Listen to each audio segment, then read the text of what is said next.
Hi, and welcome back to Codex. Our speaker this week is Professor Bill Martin from WPI. Dr. Martin is an expert in algebraic combinatorics and its applications.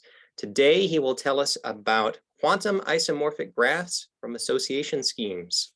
Take it away, Bill.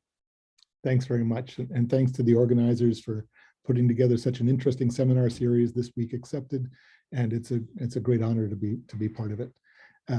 So I'm not a physicist, and I come at this from a certain angle, from algebraic combinatorics, and that's all I want to comment on. But I'm told that the idea of quantum games has become a very interesting topic in quantum information theory among physicists, computer scientists, and mathematicians, trying to find illustrations or demonstrations of the power of quantum entanglement or the power of quantum computing.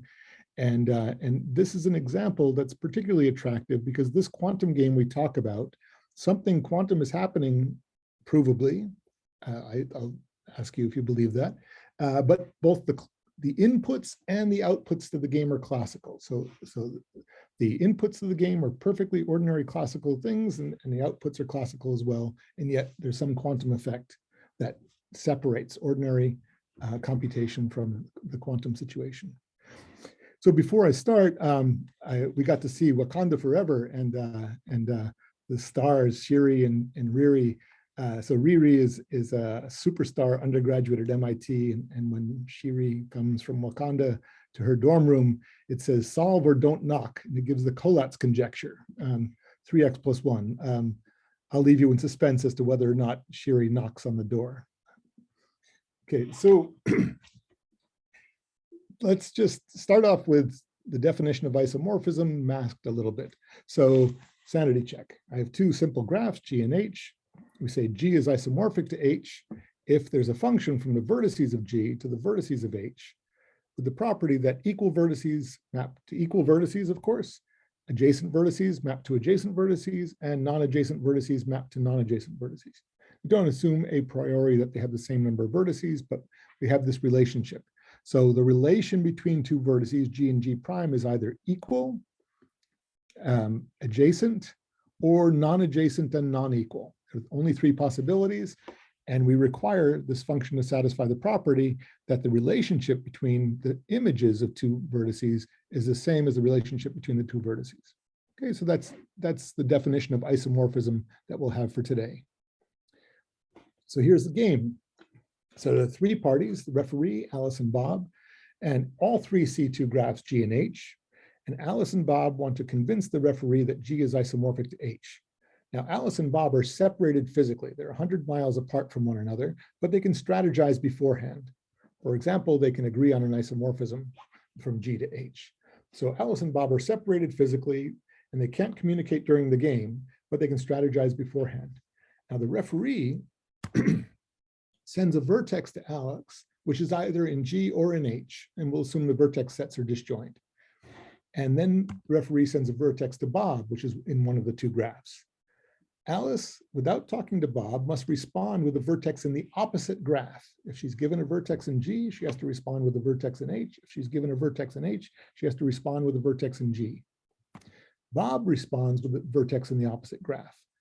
And these four vertices, XA, XB, YA, YB, two of them are in G, one from Alice, one from Bob, and two of them are in H, one corresponding to Alice and one corresponding to Bob, but we don't know which one is sent or respond is the query or the response. So let's rename those four vertices, G sub A, G sub B, for the vertex that Alice has in G, either the one she's given or the one that she responds with, and G sub B is the one that Bob is involved with in graph G, and H sub A and H sub B are the vertices in H out of these four. And Alice and Bob win if the relationship between GA, GB is the same as the relationship between HA and HB. So this is the isomorphism game, and Alice and Bob must win with probability 1. This is similar to what you might have seen before as a zero knowledge proof protocol in computer science and graph isomorphism, where we repeat the protocol with diminishing probability of failure. Here we must win with probability 1, so the probability becomes a quantifier, and Alice and Bob must get the right answer for all possible queries XA and XB. So we say that they want to convince the referee that G and H are isomorphic. The game is played once. They must win with probability 1. And for a moment, you might think there might be a way for them to cheat and convince the referee that G and H are isomorphic when they really aren't. So let's recap all the things I've said already. For G and G prime, vertices of graph G, rel GG prime is either equal, adjacent, or non-adjacent, according to the relationship. Likewise, there's relationship rel for vertices in H. All three parties see the two graphs. There are no vertices in common. Alice and Bob may strategize beforehand, but they're separated during the game and unable to communicate. The referee gives a vertex to Alice and a vertex to Bob in one graph or the other. And Alice responds with a vertex in the opposite graph. Bob responds with a vertex in the opposite graph to the one he's given. If we rename the four vertices GA, GB, HA, HB, then we require that the relationship between GA and GB must be exactly the same as the relationship between HA and HB. And Alice and Bob win if that's true. And with a little bit of thought, maybe you've done it between the last slide and this slide, you can check that Alice and Bob can only have a winning strategy if G and H are isomorphic. They must be applying the same isomorphism between the two graphs. So here's the classical game. It doesn't sound terribly interesting, but now let's take the same thing and add quantum entanglement. Okay. So now Alice and Bob are trying to convince the referee that G and H are isomorphic, and in their strategizing beforehand, they've prepared some shared quantum state, some bipartite quantum state.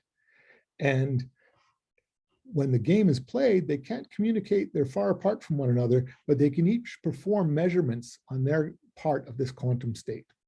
And these two measurements must commute so that they could be done independently. The two of them don't need to be in the same, dealing with the same device to make these measurements. So today's goal was to construct pairs of graph G and H that are non-isomorphic, where Alice and Bob can win this game with probability 1 with quantum entanglement. Okay. We say that G and H are quantum isomorphic if Alice and Bob can win this game. Now there's a quantum tensor framework and a quantum commuting framework. I'm going to talk about the quantum commuting framework, but I'm only going to work with finite dimensional C-star algebras. So I'm really working in the quantum tensor framework, and I'm going to shove that cheat under the rug. So Alice and Bob can win this game.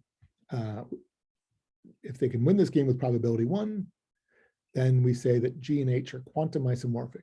And you can compose these strategies. So if G is quantum isomorphic to H and H is quantum isomorphic to K, then you can build a strategy out of those two strategies so that G is quantum isomorphic to K. So this is really an equivalence relation on graphs. And obviously it's coarser than the equivalence, well, it's at least as coarse as the isomorphism equivalence relation.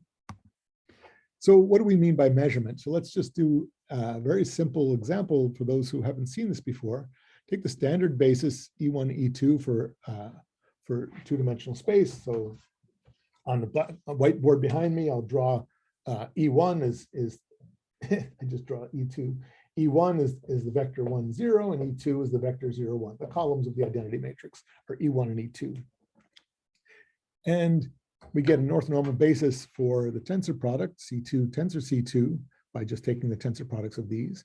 And you take a unit vector, and the unit vector is written as a linear combination of these four basis vectors, with the property that the squared moduli of the coefficients add up to 1.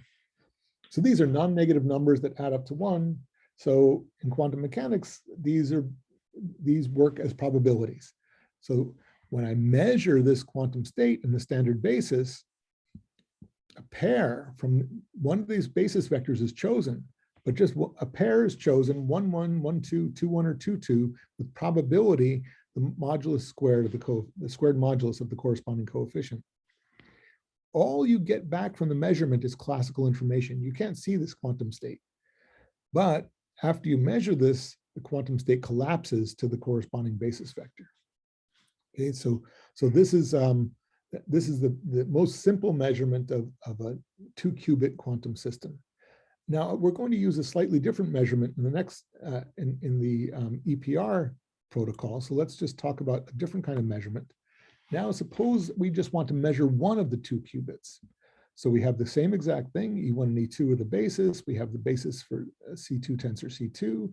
Now Alice measures just the first qubit. So she's really splitting the four-dimensional space up into two orthogonal spaces, the span of E1 tensor E1 and E1 tensor E2, and the span of E2 tensor E1 and E2 tensor E2. Now the same quantum state with these, it's a unit vector. Now she either gets 1 or 2 as her classical response, and 1 is given to Alice with probability alpha 1 1 modulus squared plus alpha 1 2 modulus squared. The classical information is just this single bit I, and the quantum state collapses to the piece. So basically, these coefficients over here that didn't come out are switched to 0. So you take these two coefficients, set them to 0, and then make this a unit vector. So scale this back to a unit vector. So when Alice does this, the quantum state collapses, and she's just measured the first qubit. So it's building a decomposition of the four-dimensional space into two two-dimensional spaces instead of four one-dimensional spaces. So Einstein, Podolsky, and Rosen thought that this suggested some real problems with the current model at that time of quantum mechanics, and an argument that the model is incomplete. Quantum mechanics is spooky, or something's wrong. So suppose you build a bipartite system and you have 1 over root 2 on E1 tensor E1 and 1 over root 2 weight on E2 tensor E2. Now, if Alice measures the first qubit, she gets a coin flip. She gets either a 1 with probability of half, or she gets a 2 with probability of half. And the state of the system collapses now to E1 tensor E1 or E2 tensor E2. And then if Bob subsequently measures his qubit, he gets the same answer. So now Alice and Bob can be 100 kilometers apart, and Alice can measure her qubit and get a random coin flip. And then Bob measures his qubit and gets the same exact output, even though his is random. And so here they can generate random bits together. So you'd think maybe that helps the protocol. So this is why the title of the Einstein paper was Spooky Action at a Distance. And they really thought that this suggested some problems about quantum mechanics, but physicists have since demonstrated that this is quite possible. So suppose, upon receiving your question, suppose Alice and Bob collected 1,000 of these EPR pairs, and then Alice took her photons off to Ames, Iowa, and Bob had his in Dayton, and now they can flip coins together. She could flip 1,000 coins and Bob would get exactly the same 1,000 outputs, but that doesn't really help her communicate to Bob what vertex she got from the referee. So it doesn't help much, but there are ways for them to use entanglement. So a positive operator valued measure, and we're just going to look in the finite dimensional case here. It's a collection of positive semi-definite matrices summing to the identity. So for example, the measurement in the full basis that we had before, the projection into the E1 tensor E1 space was this matrix right here. Whoops, I can't do that. This matrix here, and then the next matrix here projects into the space spanned by E1 tensor E2, and so on. So this is a positive operator valued measure. And what we do is we put these measurements into the columns of a matrix. So suppose we have a C-star algebra, and for this talk, I'm just going to think about D by D matrices over the complex numbers. A quantum permutation matrix is an n by n matrix whose entries come from the C-star algebra. So in our case, the entries of the matrix will be matrices, with the property that each entry is idempotent and self-conjugate. In our case, it'll be the conjugate transpose. These will be Hermitian matrices. The entries will be Hermitian and idempotent. And the row sums in this big matrix P have to be 1, which is the identity of the algebra, and the column sums have to be 1 as well. And Lupini, Menchinska, and Roberson proved that G and H are quantum commuting isomorphic if and only if there exists a quantum permutation matrix such that the adjacency matrix of G times that matrix is equal to P times the adjacency matrix of H. Now the physics is gone, and now we just have a linear algebra problem of finding these matrices with entries from C-star algebras. So this is a beautiful theorem that gets us started, but even that I'm going to use indirectly. So for example, suppose you take a complex Hadamard matrix like this one right here, all ones column, 1, 1, minus 1, minus 1, and so on. Here's 1, minus 1, I, minus I. So this matrix has the property that its inverse is proportional to its conjugate transpose. So that's a Hadamard matrix. A matrix whose inverse is proportional to its conjugate transpose. We take the pairwise ratio of columns. So for example, column 1 divided by column 2 is 1 over 1, 1 over 1, 1 over minus 1, 1 over minus 1, which is column 2 again. We take the pairwise ratios of columns, we get 16 vectors of length 4, and now we take each of those vectors and multiply it by its conjugate transpose to get 16 rank 1 matrices, which we'll call Pij. And these 16 rank 1 matrices become the entries of our matrix P. And this is a quantum permutation matrix. So you can check, I recently gave this talk and I had the wrong matrix in here. So this time you can actually check me. Last time I assured my audience that this was a quantum permutation matrix, but there was an error in it. This time I've checked it. So this is an example of a quantum permutation matrix. You can take a screenshot and hand that to your students.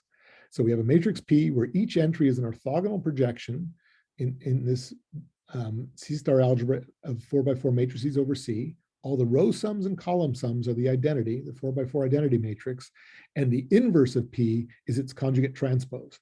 That is, if you transpose these blocks and take the conjugate transpose inside each block, then you will get the inverse, a matrix which multiplied by P is the 16 by 16 identity. So there's an example. Now let me just digress and talk instead of quantum isomorphism, talk about quantum homomorphism, because I think that it could be that in the next few years, a quantum version of graph theory emerges, which is quite interesting to me. So here all three parties see the two graphs G and H, and Alice and Bob wish to convince the referee that there's a homomorphism from G to H, that there exists a homomorphism from G to H. Now the referee gives Alice a vertex of G and Bob a vertex of G. Remember, we're just going from G to H. So now the vertices that they're fed are in G and they have to respond with vertices in H.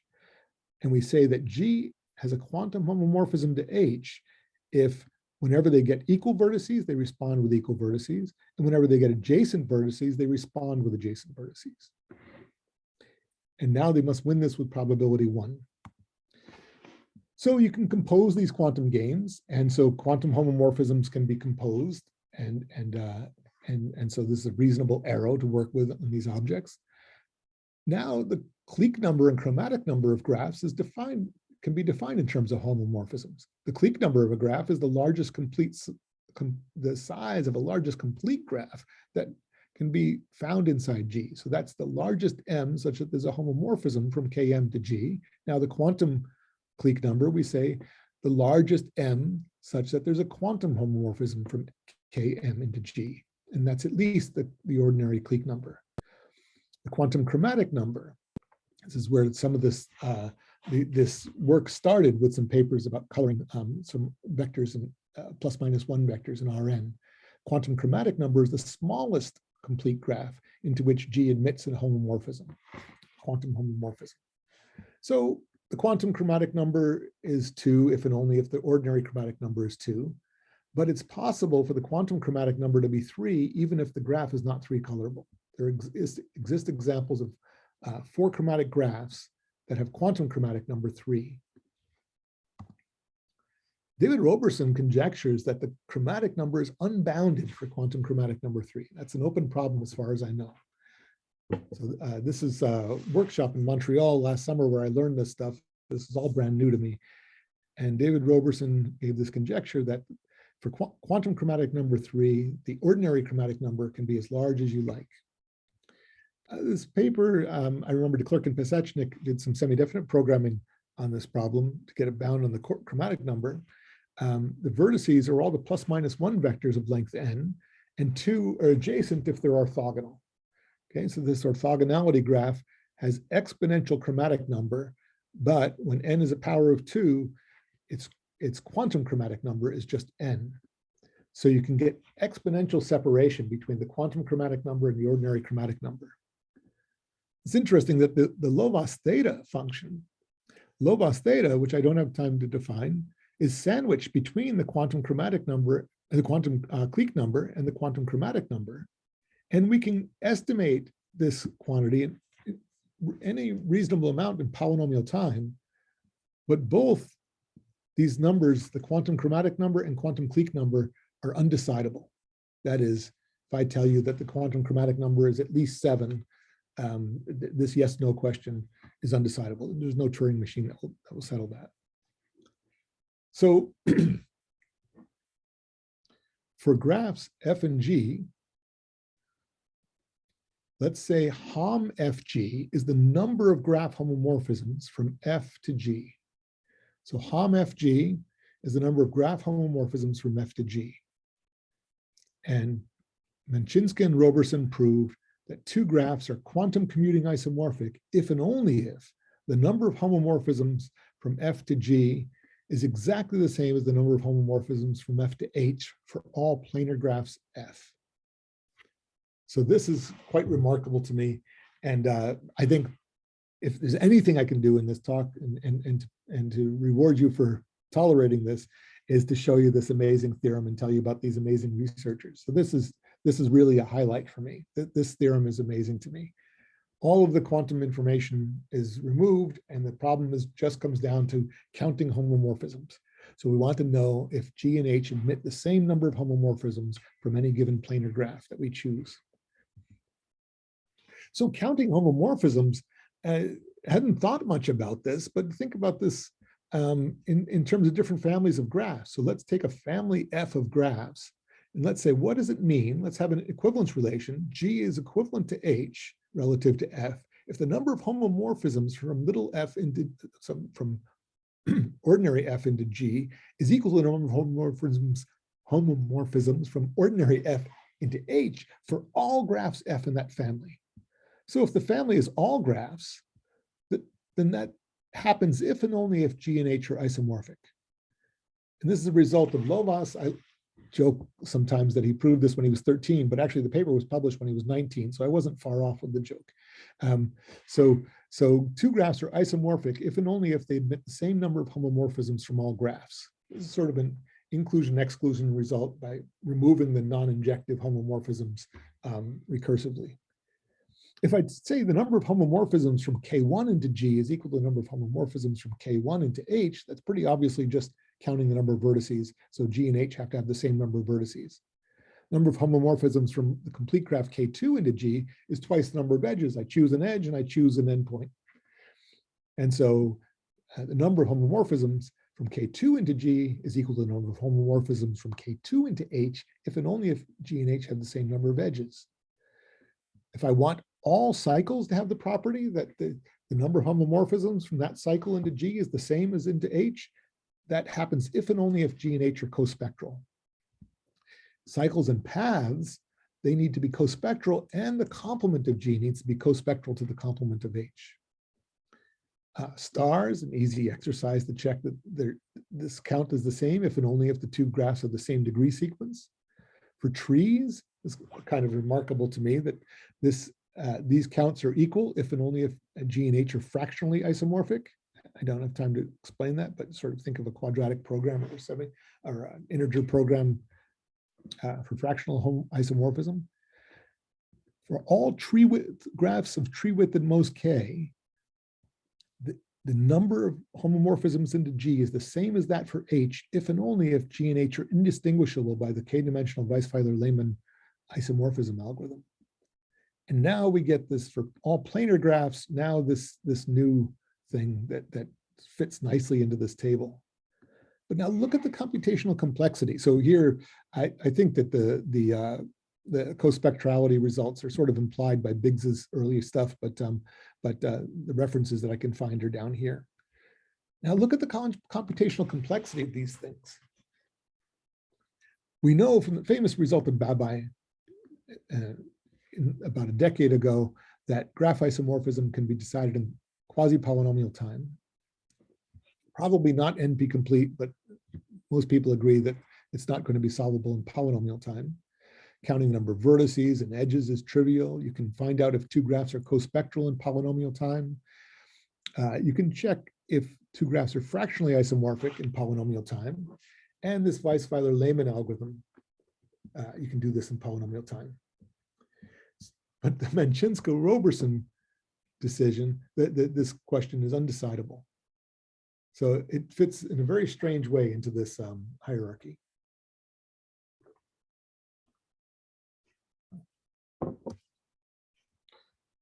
So one thing that comes out of this is that given graphs G and H, because they can find an undecidable problem related to this quantum isomorphism, given graphs G and H, it's undecidable whether there's a planar graph F such that the number of homomorphisms from F into G is different from the number of homomorphisms from F into H.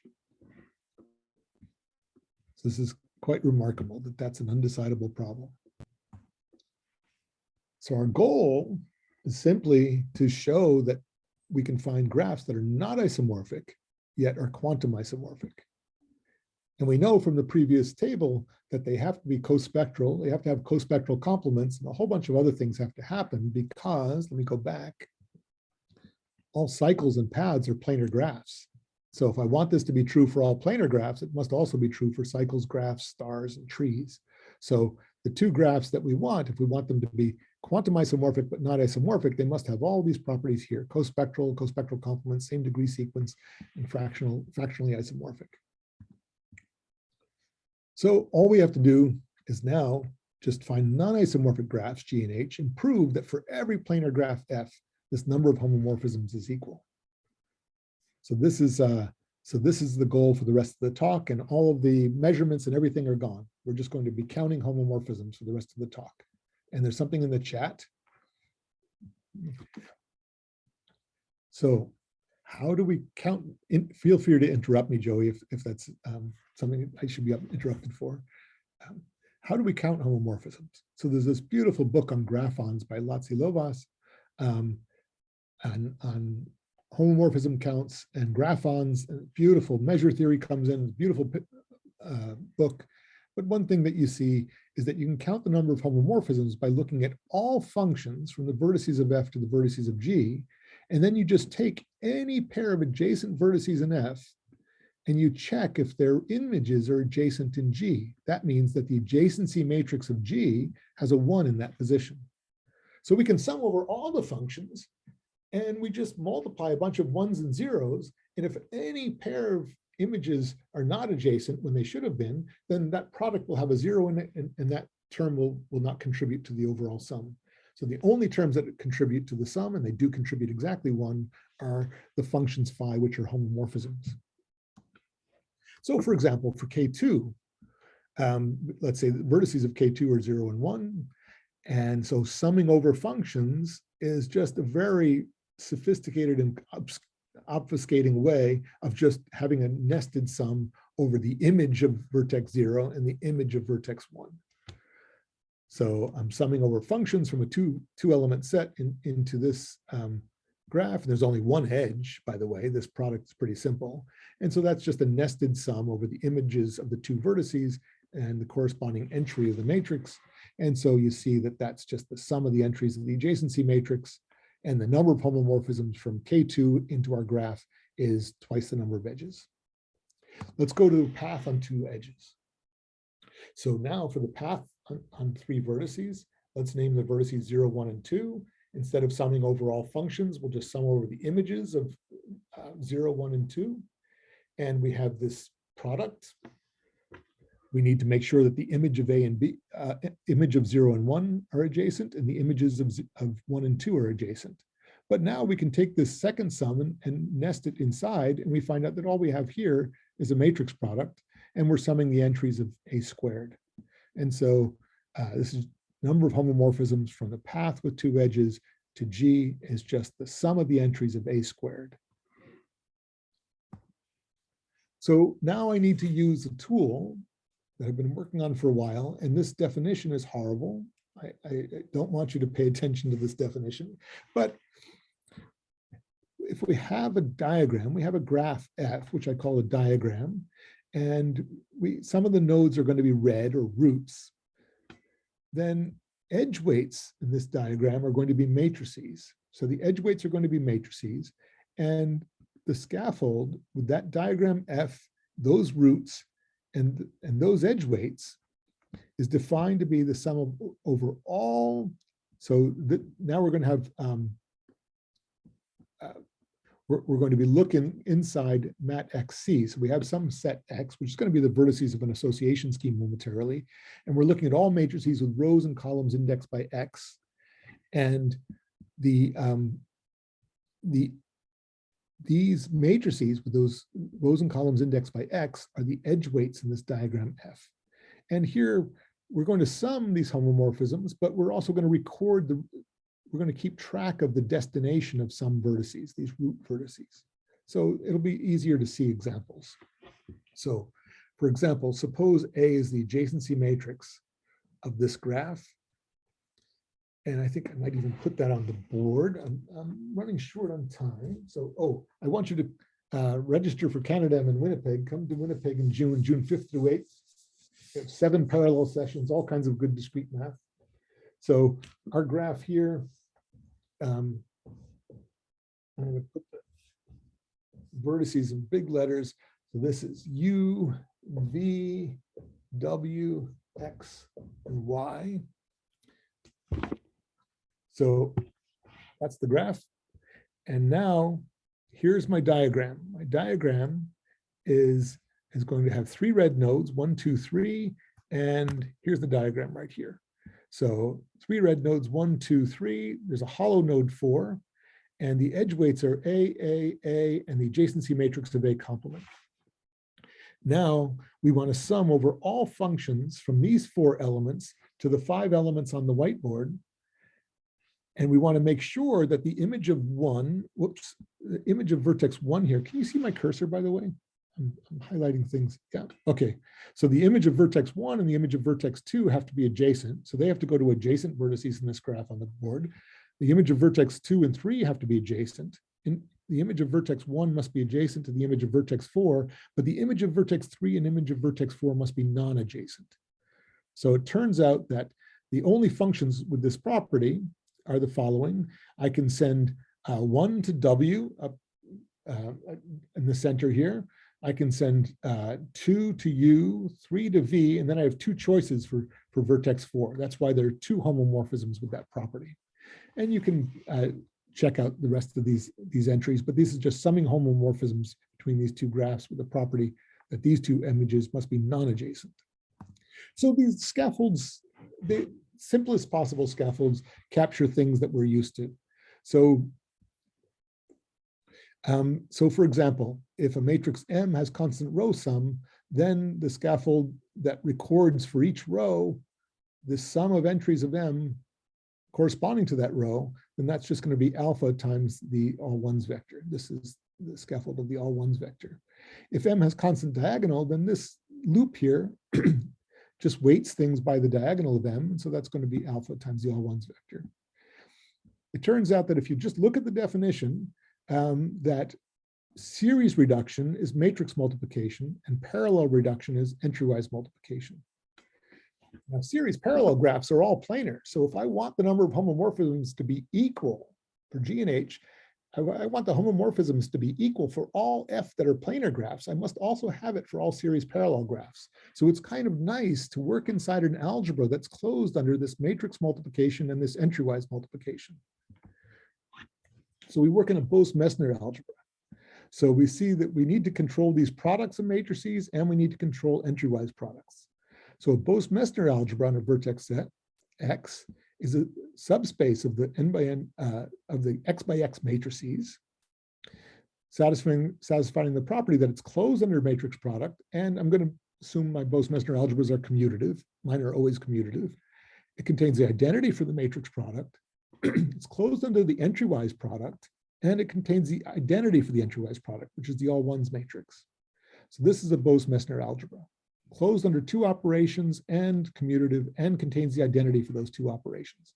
but it has a representation. It's not an abstract algebra. It's a specific set of matrices. So for today, you can think of an association scheme as a distance regular graph. You color the edges of the complete graph according to distance in some fancy graph G, which has some very nice structure. So for example, the 6 cycle is a distance regular graph and gives us an association scheme. So the 6 cycle, equality is black, which is not drawn, that's 6 loops. Adjacency is green. Oh, look at that. That's not green anymore.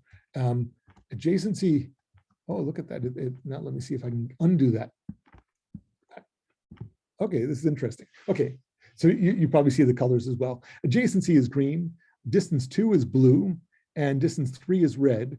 And the adjacency matrices for those things are identity for distance 0, distance 1 was green, distance 2 was blue, and distance 3 is red. Now we take the vector space spanned by these 4 matrices. It's obviously closed by construction. It's closed under entry-wise multiplication. And the sum of these 4 matrices is the all ones matrix. So the vector space contains the all ones matrix, but it's also closed under matrix multiplication. And it's commutative. So this is an example of a Bose-Messner algebra. Now there are many association schemes that you can build, but the Bose-Messner algebra has these 2 bases that are important. So we color the edges of the complete graph. So instead of matrices, let's talk about it combinatorially. So a Bose-Messner algebra is the same thing as an association scheme. We color the edges of the complete graph so that for every edge of color K, the number of triangles with that edge as a base, having color I and J and the other 2 edges, is constant. It's Pijk. And you can calculate these parameters for the 6 cycle. So the vector space spanned by the adjacency matrices of those colored graphs, the graphs corresponding to colors, is a Bose-Messner algebra. It's closed under matrix multiplication and entry-wise multiplication. So under matrix multiplication, you have some structure constants, Pijk, which count triangles, they have a combinatorial meaning. And because you have 0, 1 matrices with disjoint support, the entry-wise products are 0 if I is not equal to J, and of course they're entry-wise idempotent if I is equal to J. So some distance regular graphs include the complete graphs, complete bipartite graphs with equal number of vertices on both sides, the cycles, cubes, Hamming graphs, strongly regular graphs, incidence graphs of symmetric designs, generalized quadrangles, Hadamard designs. There's a whole beautiful theory of distance regular graphs and many connections and applications. So that's not my topic today. So we have these 2 bases. We talked about this basis of 0, 1 matrices for the Bose-Messner algebra. But these matrices, they're all diagonalizable and they commute. So they're simultaneously diagonalizable. So there's a basis of projections onto the maximal common eigenspaces. And so there's this projection of positive semi-definite, this basis of positive semi-definite matrices, E0, E1 up to ED, so that EI matrix product EJ is 0 if I is not equal to J, and they're idempotent. And EI entry-wise EJ is some linear combination of the EKs. These are called Krein parameters, which are kind of mysterious. But you see the duality here, that the A's are orthogonal idempotents with respect to ordinary entry-wise multiplication. The E's are orthogonal idempotents with respect to ordinary multiplication.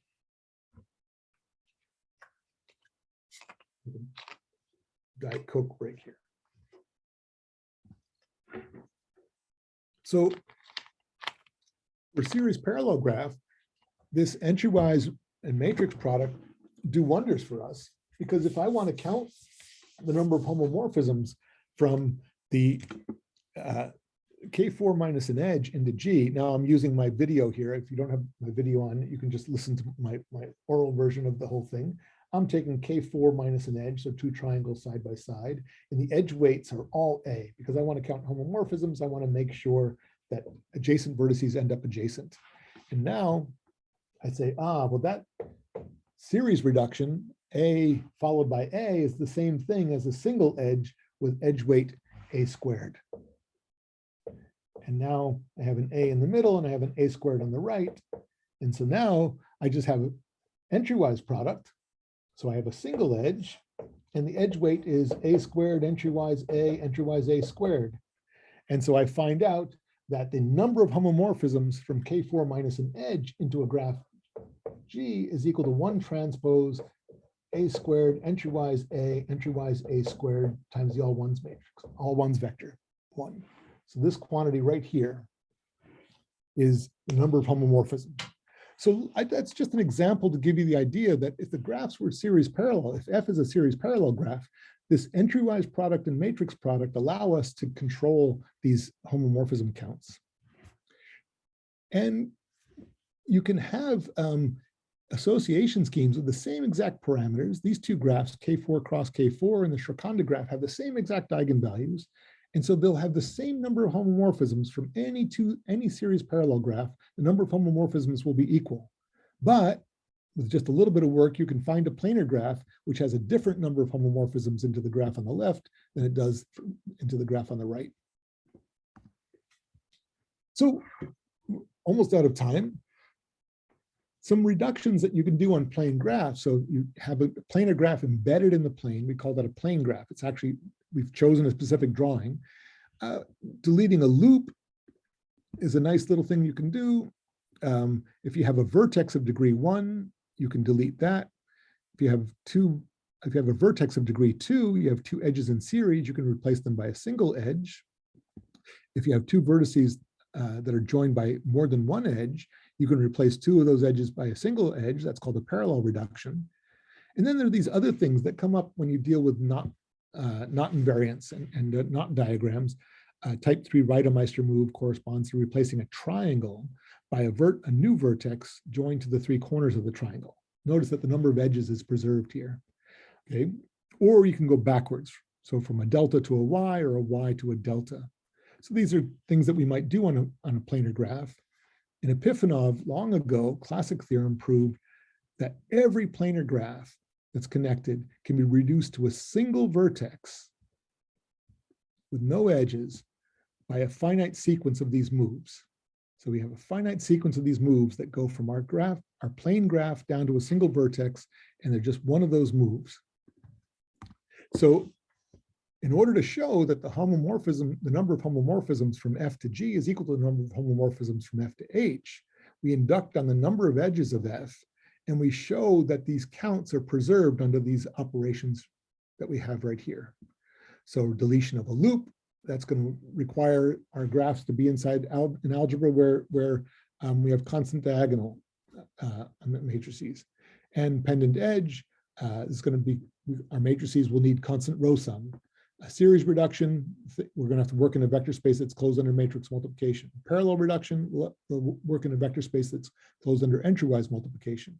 But now the delta y and y delta, this is where it's great to have a co-author like Ada Chan. So now when you have a co-author like Ada Chan, she knows a lot of things, and she realized that this was related to spin models and knot invariants and type 2 matrices.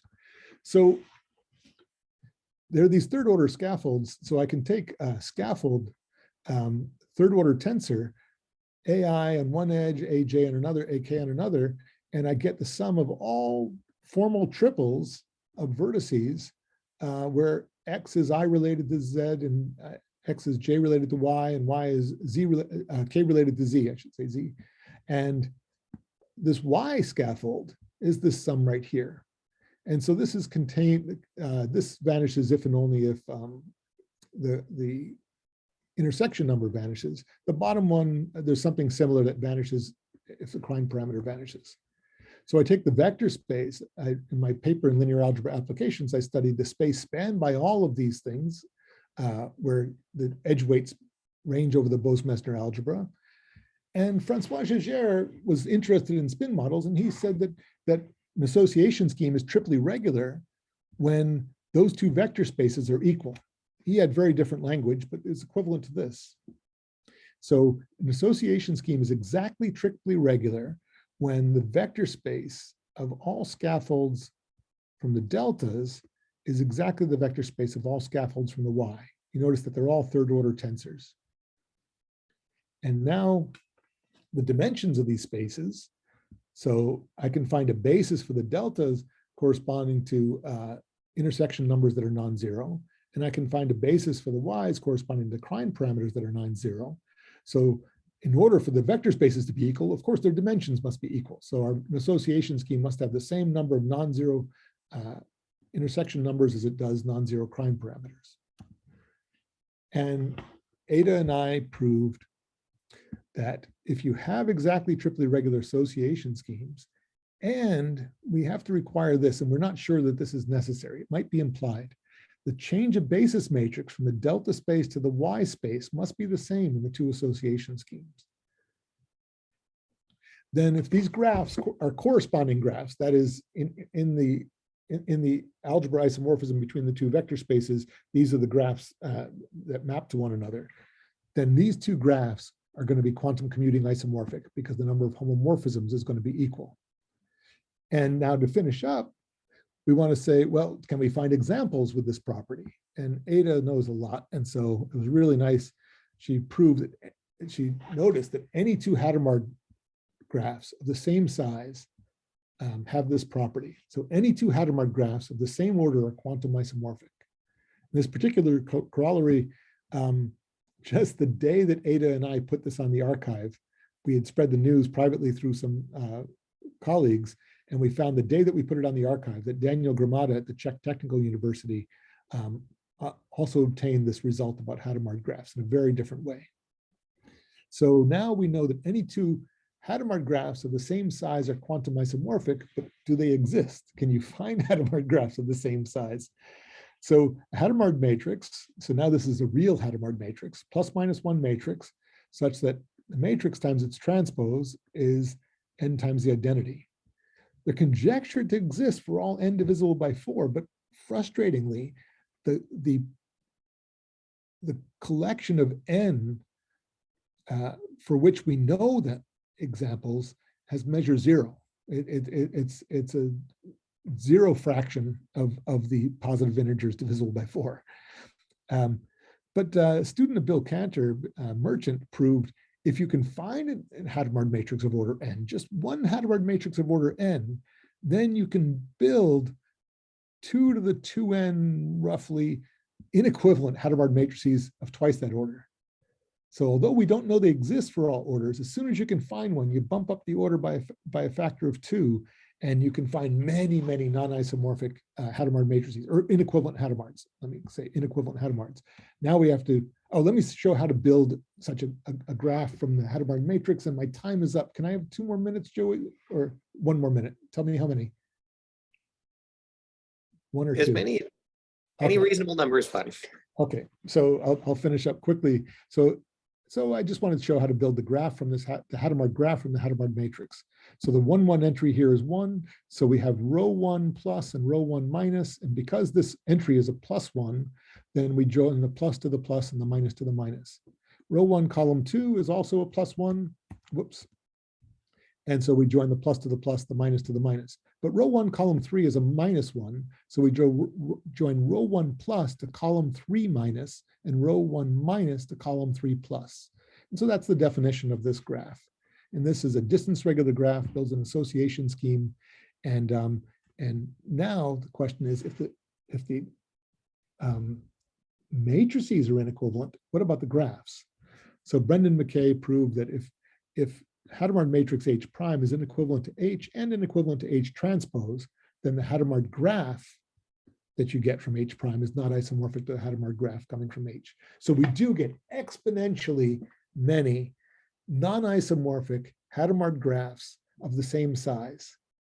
And Ada and I have now proven that all of those are quantum isomorphic. You can win the quantum game on all of those. So just to finish, there's some open questions. What is the quantum permutation matrix? What explicitly is the strategy for the quantum game? Because we've used the homomorphism count strategy here. And so we've bypassed all of that. And that's an interesting thing. What other association schemes give non-isomorphic pairs with the same parameters? And if two association schemes have the same parameters and they're exactly triply regular, must this change of basis matrix be the same? Or is that really a necessary hypothesis? And then the final question is, what other quantum games might we study where we have only classical inputs and classical outputs, and they show a separation between the players without quantum entanglement and those with. Thanks for your time. All right, thanks a lot, Bill. And we can all click a button to pretend we're clapping. I'm gonna do it. Okay, and we'll, let's see, hold on, let's stop the recording.